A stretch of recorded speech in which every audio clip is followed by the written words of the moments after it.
Hello everyone. In this video, I'm discussing fill in the blanks reading again. This is the second part of the series, and if you haven't watched the first part, then please go back and check that video where I have discussed some essential concepts of fill in the blanks reading. In this video, I'm going to continue the same discussion, and we'll see how the concept of parts of a speech or grammatical reasoning can be used in answering the question. So let's check our question now. So this is our question. You can see we have 5 different gaps and we have 7 options, which means 2 options will not be used. Now, the first one is saying his son was in a distant place. His son was in a distant place means, what do you think is missing here? Could it be a noun? Could it be an adjective? Very unlikely, because first, was is a verb. Sometimes it works like a main verb, that means you don't need any other verb, or sometimes it works as an auxiliary verb or a helping verb, after which we need another verb. This time it looks like we are seeing this as an auxiliary verb. It's trying to say something, which means something was happening. Something was happening means we need another verb here. A verb is missing. What we also know is the words like is, am, are, was, were. These kind of auxiliary verbs are often followed by ing form in active voice, where the subject is active. Where the subject is active, where the subject is working. Here, this subject is doing something. That means the subject is active. This is an active voice. So we are looking for a verb which is in ing form. That is quite useful information, because if you look at the option now, you can see that there is only one option. That is studying. And studying is also followed by studying in a distant place. So see, this is how parts of speech can be really helpful in answering questions. Sometimes you don't need to bother to check all the options. You just know the answer. So what you do here is you first look at the gap, you try to think grammatically what could be the missing word, and then you think logically what that word could be.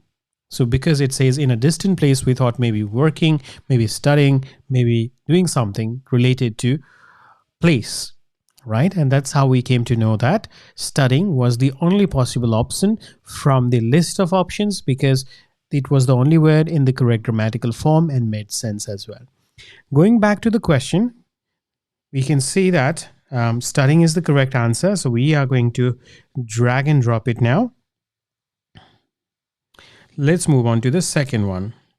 But his son wasn't ever fond of any luxurious something. Again, let's think a little bit grammatically here.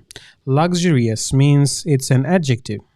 Words ending in ous are adjective. Some other examples are continuous, mysterious, and so on. So this is an adjective. If you remember from the previous class, adjectives usually come before the noun. That means if there is a gap after the adjective, you are looking for a noun.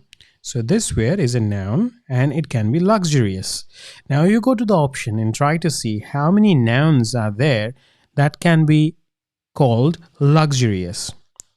You might feel like maybe lifestyle, maybe car. A car can be luxurious, lifestyle can be luxurious as well. So how could you know which is the answer here?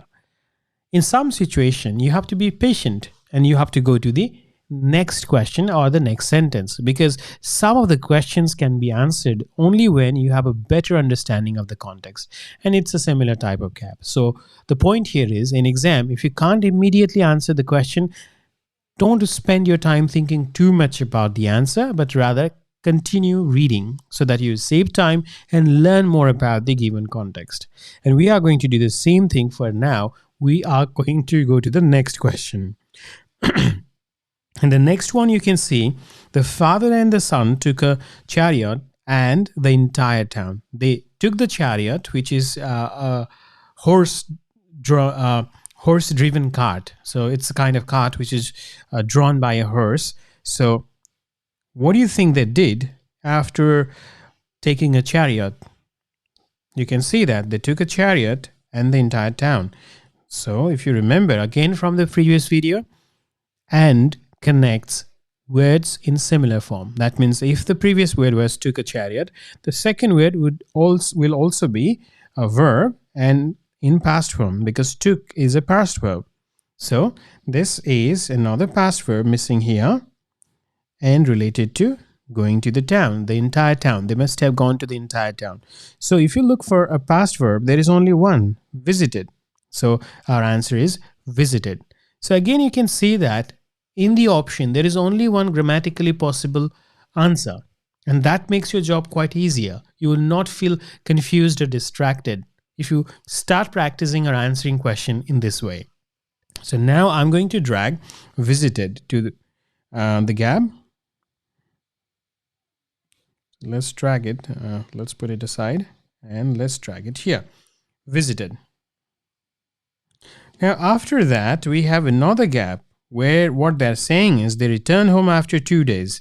The father was happy that his son was very quiet. Gap, seeing the poor people honoring the rich man. Seeing the poor people honoring the rich man. So this happened once they saw, or his son saw, poor people, which means it happened after something. So you can say the answer is after, because that makes more sense. After seeing the poor people honoring the rich man. Interestingly, if you read after this, you say, and after seeing, which means they are repeating the same phrase, same expression to emphasize the idea of seeing something. So that is the reason why, if at any time you feel like you are not exactly sure which word could be the answer, it's better to read on so that you get the entire context. And once you have the entire context, it becomes easier for you to answer the question. Not just that, in that process, you will be able to pick some option and there will be fewer options left to choose from. And that's why, if at any time you feel confused, move on. And we did the same thing with the previous question, by the way. After seeing the poor people honoring the rich man, and after seeing the sufferings of the poor ones due to lack of. So what do you think they need to lack if they have problems, have suffering? So we have 4 options left here. Lack of study, lack of lifestyle, lack of facilities, lack of car. Now, if you don't have a car, you are not necessarily a poor man or you will suffer. That's a luxury. Lack of facilities, yes, that's quite possible. Due to lack of study, although lack of education can be a reason for being poor, but that's not the sense here. And lack of study is not same as lack of education. Lack of study means you don't know much about a particular topic or you have not studied that topic that well. So that will not make sense. So the only word that makes sense here is lack of facilities. And again, if we think about this option, what we can also see here is lack of means not having something. That means a noun. Not having something, lack of something. Something means noun. So facilities is a noun. So grammatically also we can see that that is the possible answer. So now we have used up at least 4 options out of given 7 options. So in the previous situation, when we are trying to answer question number 2, that means gap number 2, we had 6 options to choose from. Now we have only 3 options left. So obviously our chances of being right is at least 1/3. Not just that, now the context is much clearer. We are able to see here that this person, this father, was trying to show his son how due to lack of facilities, poor people suffer. So he was not trying to explain to him why cars are necessary. He was trying to show his son about the benefit, or I mean the difference of having the facilities in life, having a good lifestyle and not being able to have a good lifestyle. And that's why if we go back, we can clearly see that any luxurious lifestyle is the better choice for this gap. So while answering fill in the blanks question, as I said, you first have to be aware of the grammatical form required and then focus on only those options which are in that grammatical form and pick the one that makes the most sense. This process requires a lot of practice and you need to be familiar with the different parts of speeches. So now What I want to tell you is, if you want to watch more videos like this, if you want to learn more by practicing the way we have practiced today, then you can subscribe to our channel so that you do not forget to watch the videos or you do not miss any videos. Just hit on the subscribe button, click on the bell icon, and then you'll be notified every time I'll upload videos. My plan is to make more videos as much as possible about different topics of PT. And also, if you want me to cover any specific topic of PT, you can write in the comments. I read all your comments and I'll try to cover the topics that you mention or that you recommend. One more thing, before we wrap up for today, we have free classes available for people who are just getting started with their PT preparation. You can enroll in our free class at romanpt.com. If you go to romanpt.com, you will be able to sign up for our free plan. And if you want to get more facilities, more support, want to watch more live classes, want to get feedback, want to do scored mock test, you can upgrade to any paid plan. I hope this video was helpful for you. I expect your suggestions, comments, and feedback. And stay safe. All the best for your upcoming exam. Thank you so much.